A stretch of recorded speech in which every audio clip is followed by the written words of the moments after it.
left, we have Joyce Brocaglia. She's the CEO of Alta Associates. She's also the founder of the Executive Women's Forum, which, as a lot of you know, has had a massive impact on women within cyber privacy and risk for the last 17 years. Bobby Stempley, who's a little bit further down here, she's the managing director of the CERT division within Carnegie Mellon University, the Software Engineering Institute. And she's held a number of leadership positions within the federal space as well, so we're very happy to have her today.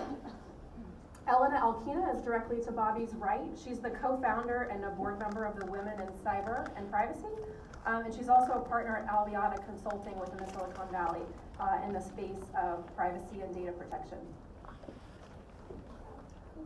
Marie Galloway is directly next to Elena, and she's the CEO and a founding board member of the Women's Cyber Jiu-Jitsu, and she's also a senior security architect. We're keeping the rest under wraps to protect the innocent, but we're happy that she's here with us today as well. And then Andrea is all the way at the end there. She's the chief social scientist of Virtru, and she specializes in privacy and society. So what we want to focus on, you'll see on the slide here, is how do we pull these things together? Networking, speaking, and then repeating. And then another piece that's really important to me is resilience. We talk about resilience as it relates to our networks. We talk about it as it relates to business, but how often do we talk about it as it relates to our people? We've heard about the concept of failure today through a variety of these talks as well, and I think it's really important to examine what it takes as women, men as well, but specifically women, in continuing down this path towards leadership, towards speaking, and towards having an outer persona, within this community. So resilience is inevitable. Is not inevitable. Failures are, like that was. And hopefully resilience is something that we can touch upon a little bit today. So as part of that, let's start with beginning. Where did each of us begin? What worked out in building networks? What didn't? And how did you remain resilient as you built? And I'd like to first ask Joyce to speak a little bit about her beginnings. Okay. I started Alta Associates quite young, actually. I founded the company when I was 25, so I guess I've been making a living for a long time out of building networks. And I got into cybersecurity in 1994. The Russians had hacked into Citigroup. They hired their first ever CISO, a gentleman named Steve Katz, and he called me up and said, "Hey, can you help me build a data security team?" And I said, "Sure, what's that?" So from the time cybersecurity became a standalone career, we started placing CISOs and building the teams that supported them.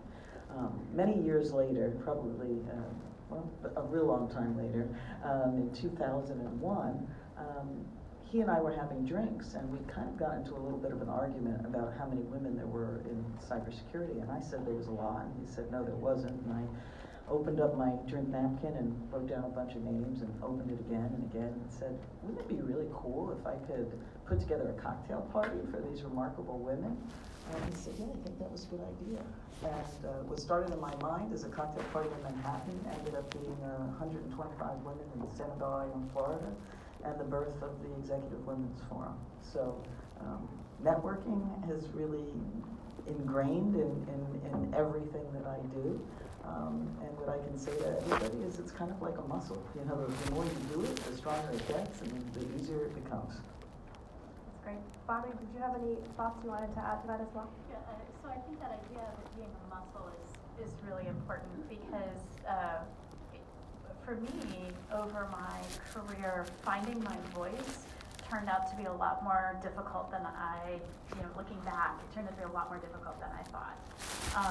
I got involved with security in the late 90s as well when the Russians were active then as well. And, things have changed so much. Yeah, exactly.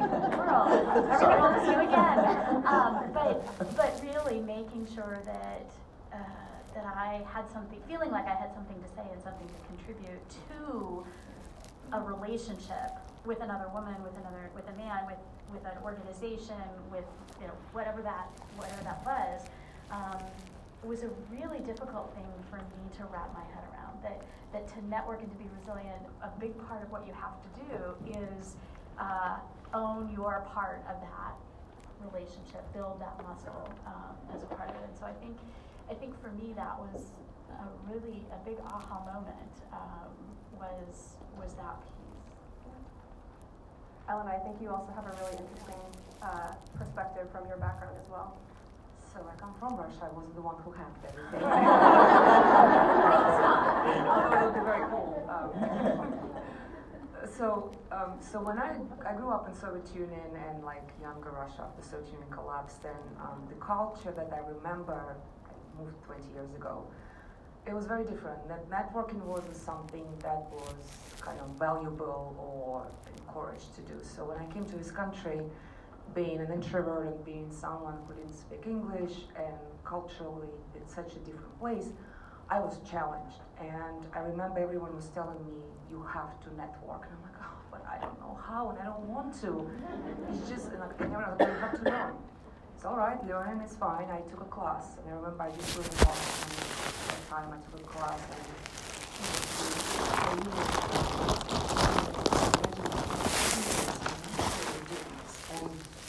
and at some point, of course, I learned all the tools, I took the notes, and my mentor at that time, when I was complaining, I was like, I can't do this. Like, I can't really make myself ask all these questions, go and shake hands, smile all the time, and do all these things. It's like, no, like, you have to fake it until you make it.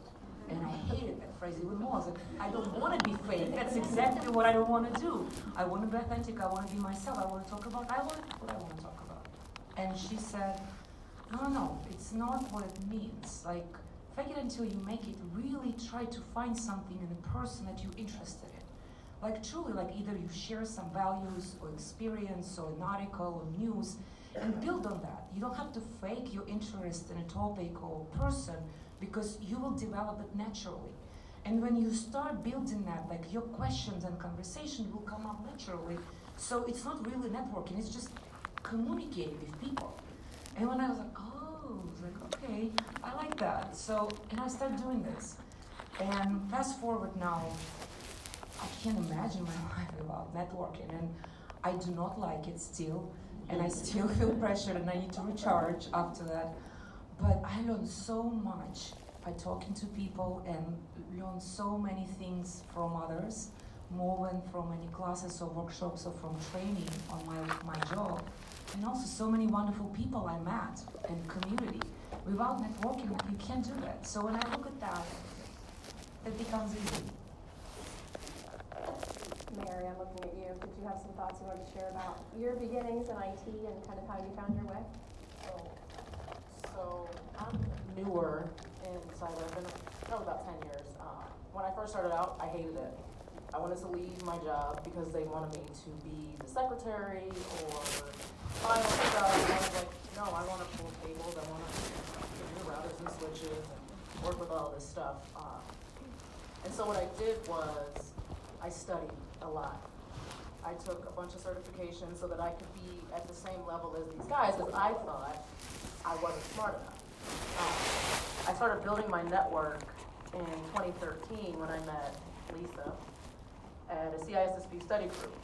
I had just failed by 4 points, and I was so hurt because I had to pay another $600.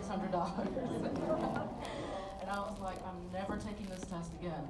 And I was living in North Carolina. I moved up to the DC area, and I met Lisa, and we were doing the study group, and I was just like, this is a really cool thing that she's got going on here. And I started going to the workshops, and like she was saying, meeting people, making friends. I increased my LinkedIn presence because LinkedIn is a great place to meet people and to network. So all of the stuff that these ladies have said is very important. Get your network. I know if it's scary because I don't like talking to people all the time either, but you have to. You never know who you're going to meet in any kind of environment like this here. So network with the people around you, network with people at other tables, and just meet new people. But that's the importance of networking. Any other final thoughts on networking? I mean, not final, but for now, and then we can move on. All right, so the next one I want to talk about is, we spoke about what are your next steps to leave this room and to actually act upon what you've learned and have your first speaking opportunity. I'd like to next talk a little bit about how each of you or some of you have had your first speaking opportunities and what you learned, and even most importantly, how you may have failed. I feel like if we take some of the stigma away from failure and we make that a normal part of learning, It really only helps all of us to take that next step and to take the fear away, as some of these women have spoken about too. So I'm going to start with Andrea and talk a little bit about the way that you had approached your speaking opportunities and maybe how kind of networking may have come as an after effect of that. Sure. So my background, I started off in academia, and I was the student who my advisor would get angry at because I hated just to speak in class. I like to just listen and write things down and then write some more.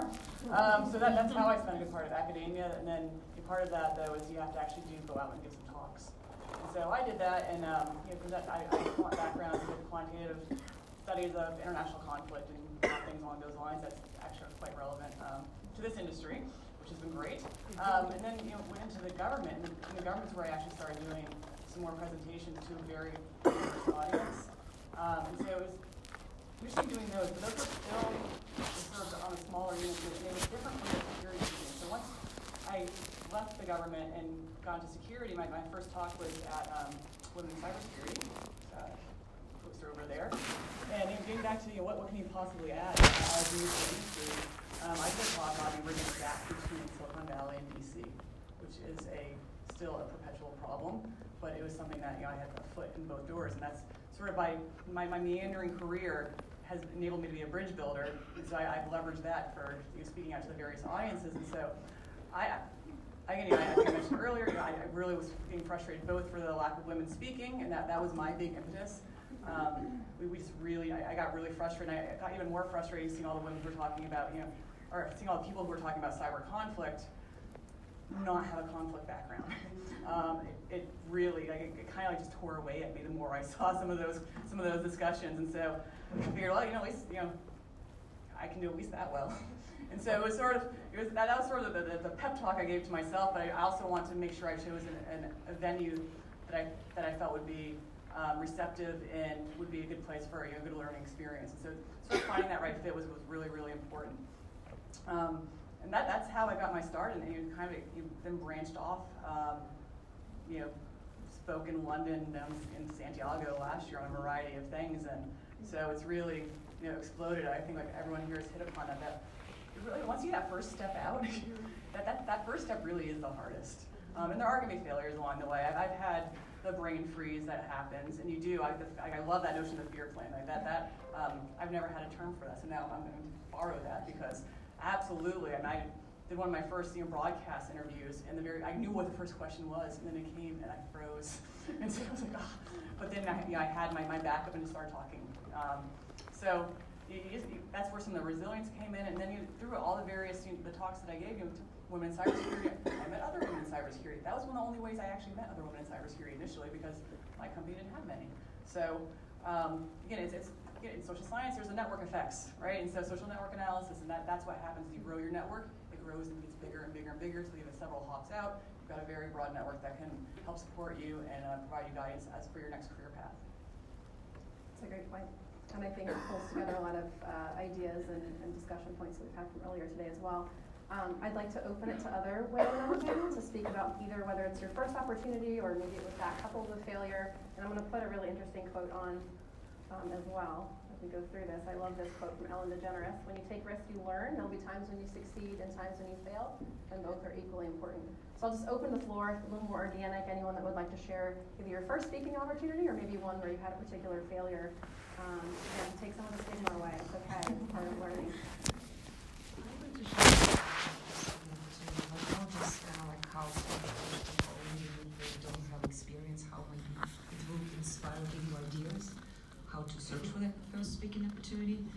I remember I was part of financial industry at that time, and I volunteered in Junior Achievement to teach financial literacy. It's a nonprofit organization. They do a great job in the community, especially like in low-income areas and schools that require more attention. And I was very passionate about it, and it was really hard. They give you all materials, but all the things we talk about today, you kind of have to learn them yourself. And like these kids, they're brutal. Like they really have no love and care for you. And they just if they don't like what you say, they will start talking, they will leave the class, they will start doing something. And what do? You're like, you're lost. So. And I was teaching in Crenshaw and LA, so if you don't know the area, it's pretty tough. at that time I was boxing, and I'm like, I was like so tired. I was like, you know what, man? I was like, that's it. I was like, if you get out of the class or you start doing something, I'm just gonna apply my techniques. I was joking, but people started being interested, and guys and girls asking me about my techniques, and like, do I really box? Can I prove it?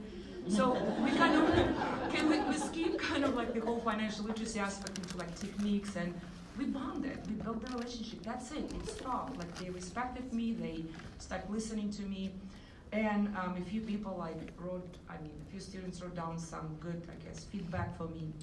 And Junior Achievement invited me to share my experience on a panel, which was like, what? I was so scared, like I had no idea what to talk about. But so, I'm just saying, like, it's opposite of what I'm doing right now. It's not related to privacy or security or anything I've done in my life, but it was a passion because I wanted to share and I wanted to teach and I wanted to learn because I learned so much from those boys and girls. So maybe if you find something that you're interested and passionate about, even if it's outside, can help you to expand your kind of like boundaries and be known in the field for someone who cares about community, and you can practice, and if it's not that important to you, it's less scary and you can like really develop your skills. But one of the things actually I wanted to share, the failure, it's not really a failure, it luckily didn't happen. Maybe it did happen, I just didn't know about this. But I learned that there's a tool that you videotape yourself, it's actually very helpful. So I did, oh my God. I was like, oh, how could you? Oh no, I was like, what did I do before? It was, first of all, hearing your voice is already horrible, right? But you're watching yourself and like, why am I constantly doing something? And like, why am I holding the pen and doing this? And so it was super helpful. I'm sure I did so many wrong things and continue doing it when I talk, but videotaping myself was super helpful. And last thing I wanted to share is, my memory is not very good. I'm not supposed to say it because it gets worse, right? But it's not. And I am fascinated by a TED Talk that talks about how there is like this memory championate or whatever it is, conference, where people are given like hundreds of photos or maybe like 500, and they give them like 5 hours to memorize them. And they have to like put them in order later on. It's very boring, people said conference, but there's a whole TED Talk about this, how you can train your memory, and people do that. So, and I was inspired, so I started searching, I was like, wow, memory, like you can train it. I found a guy who found this whole conference, and he's in he's in San Francisco. I reached out, I stalked him online, I reached out, he met with me, he actually trained me a little bit, like for a couple of hours, all these techniques, and I wanted to share a couple of them. So he said that it's very simple, you just have to, let's say you're in a conference and you have a presentation, you just have to, like each point you want to make, you memorize, you align it with like a door, an entrance, and kind of like go around the room. Maybe there is a table, maybe there is a video camera, and that's my third point. Then there is an exit sign, my fourth point. And he taught me, like, I was like, there's no way I can remember something like this. And in an hour, I was able to memorize the whole, like, he had a book, and I was able to memorize like sentences, a few pages. So Google it, it's really cool and helpful, that can help you with your future presentations. Now in planning, there were some really great stories on failure, so I don't know if perhaps some ladies are holding those back. But again, I do feel like once we take the stigma away from that it's inevitable that we're going to stub our toe. It's a matter of keeping going. I think we've all, I don't know what you define as failure. I can tell you even to come here, and clearly I'm the extrovert in the group. Okay, so I'm used to networking, I'm used to talking, and so when they said, can you kick us off and do a talk on dynamic speaking, I'm like, absolutely, and then I went home and I'm like, man, no good deed goes unpunished. What if I get up there? And I'm like, they say, like, well, she's just not that dynamic. Like, my husband said, you'll be fine. But when you talk about failures, I think I had shared a story. I was speaking at a financial services meeting to hundreds of people, and I was doing a breakfast talk. And the night before, I had an allergic reaction, and I took a couple of Benadryl.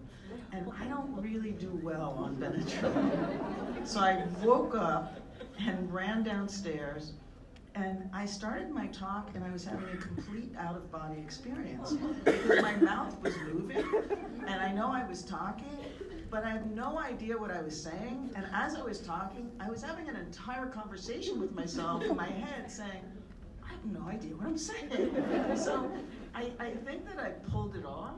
I was absolutely humiliated when I got off the stage because I know that I wasn't myself, and I sat down next to somebody and I was like, I'm so sorry. And they're like, you were okay.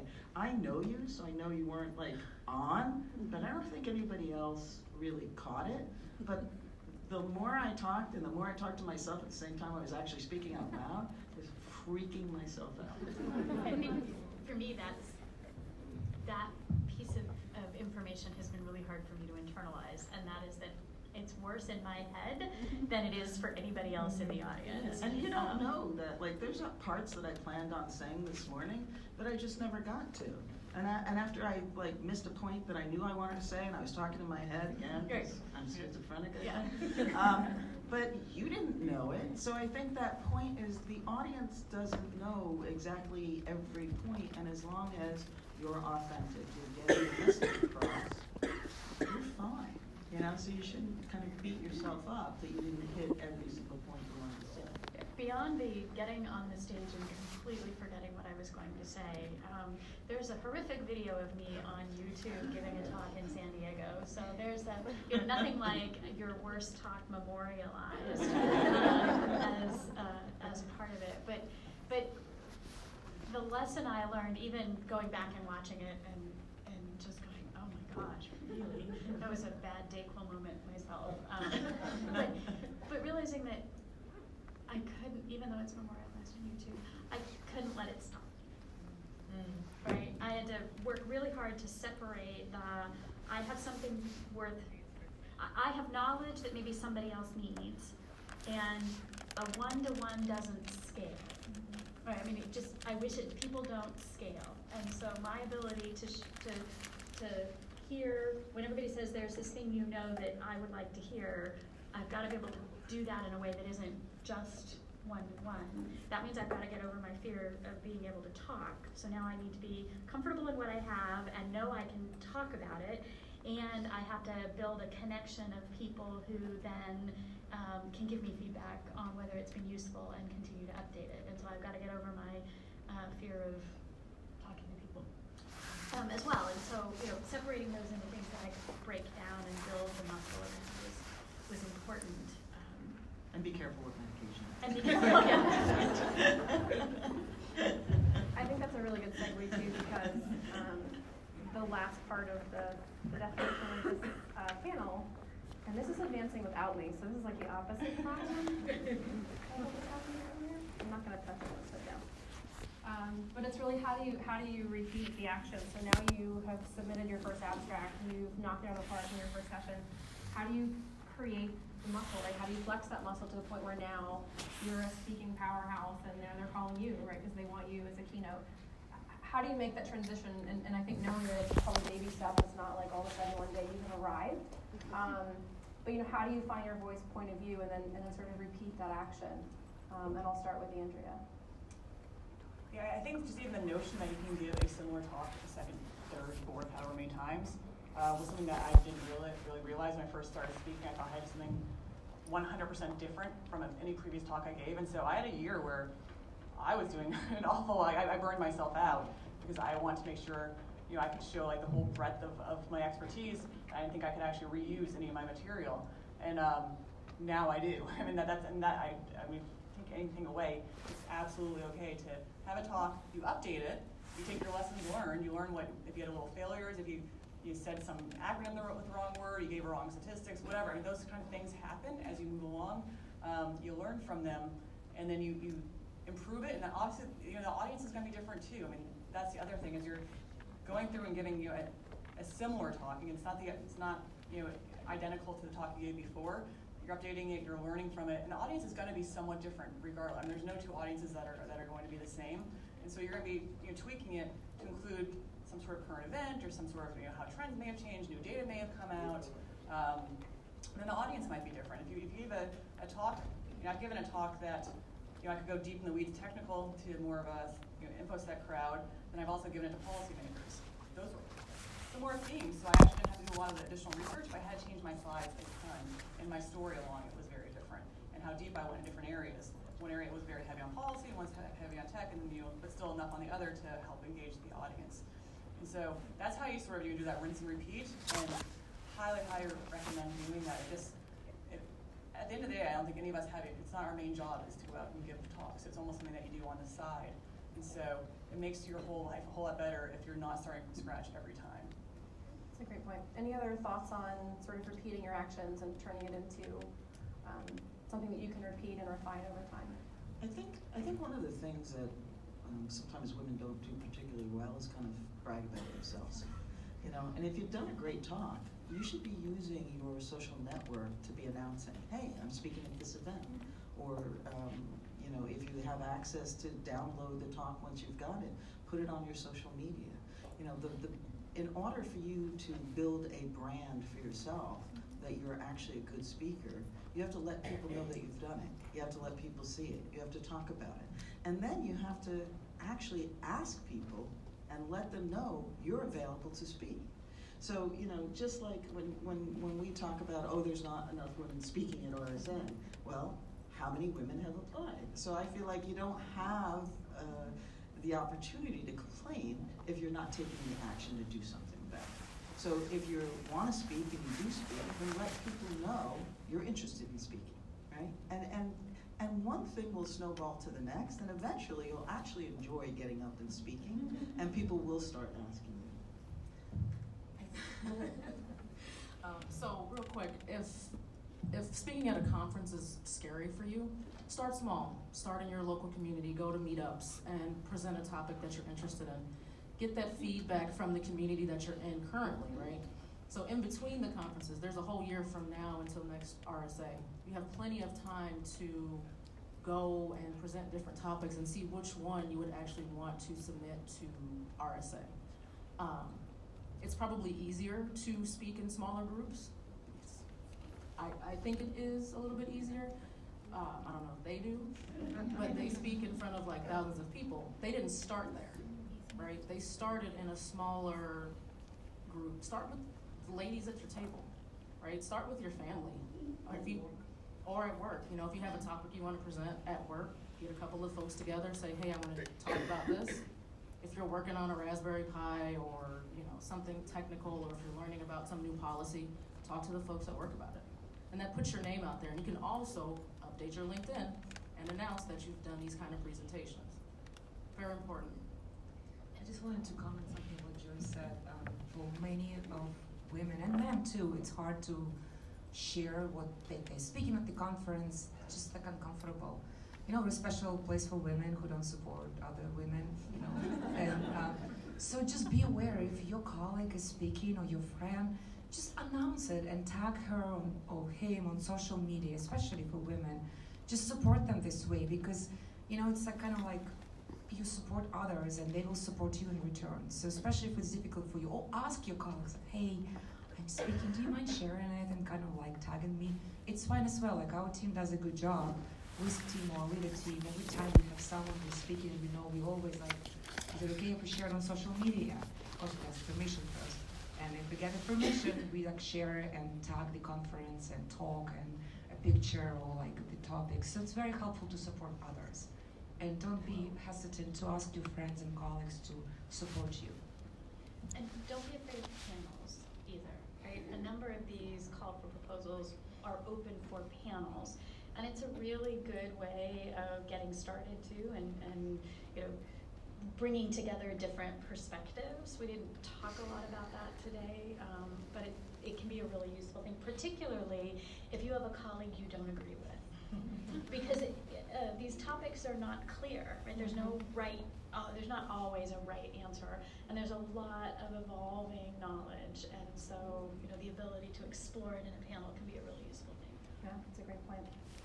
So I think one thing that y'all might be thinking about is how do you find the time to do this in the midst of all the other things in your life, the various roles you have at work and at home. And so I'd like to talk a little bit about capacity. How do you find the time to build this into your role, whether it's something you enjoy or whether you just feel it's something you need to work on as you develop in your career. But how did you find the time to fit this in, or how do you continue to find the time to fit this in? Elena, maybe we'll start with you there. just do it. Nike, do it. There is no other way, because of course you can find interesting topic and you can invite people you really admire or like would like to invite someone you disagree. It's a great idea. It's going to be a really fun panel.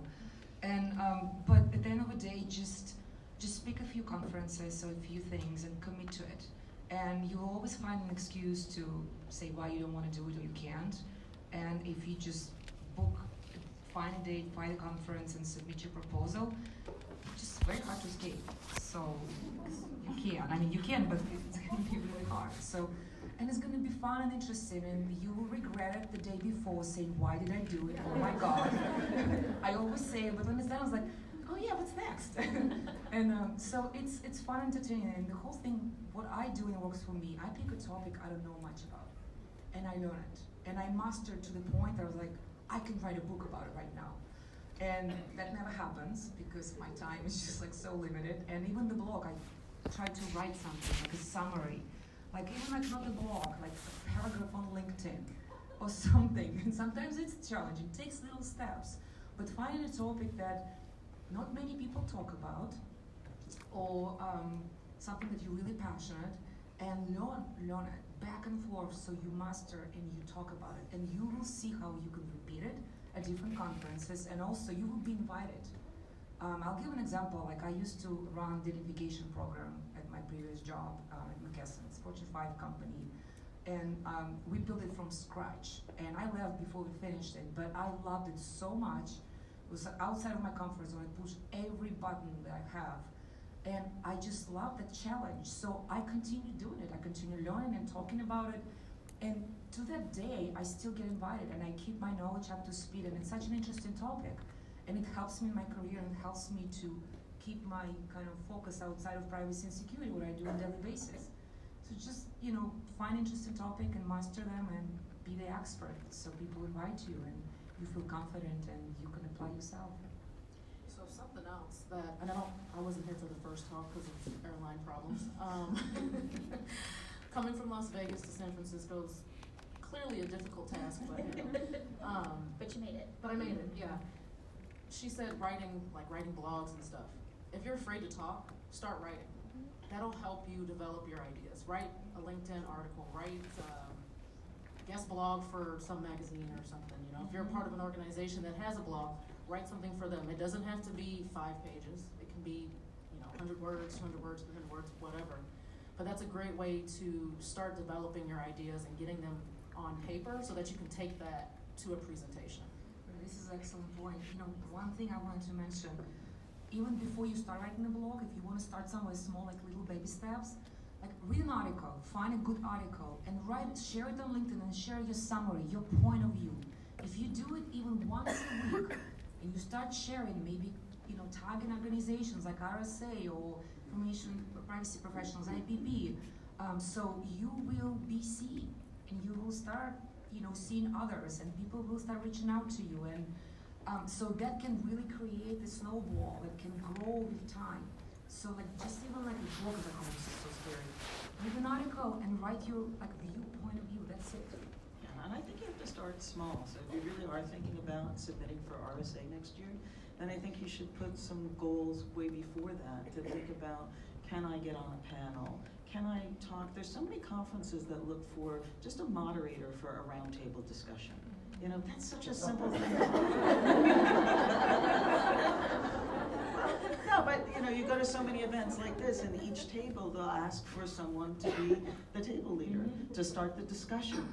So I think baby steps. I think that if you start small and you start to get used to kind of leading the discussion, or do a panel, and you can either participate or you could be a moderator.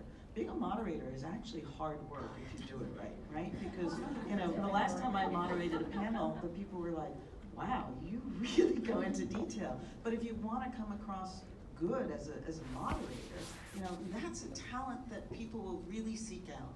If you're a good moderator, if you can get people to talk, if you listen to what they're saying and jot down some notes and then ask provocative questions, people will have you come back and moderate. And eventually, you may decide, well, I've done this enough and I want to be a panelist.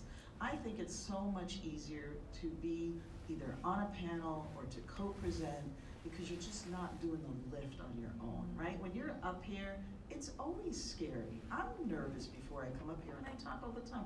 I don't know any one of us that aren't nervous before you talk. But that adrenaline is a positive thing, so you have to be able to turn that switch and make it positive. But I think that it's like anything else you do in life. You don't sit down at the piano and play a concerto. You start with chopsticks. So, you have to start somewhere. And that would be what I would encourage you. If you leave here with anything today, at least agree to yourself that you're going to take the first step. And define what that first step is. Just kind of put your toe in the water. Yeah, Oh, go ahead, Bonnie. I think the piece of advice Andrea gave was the best, and that was to think about you, your career, and your current employer.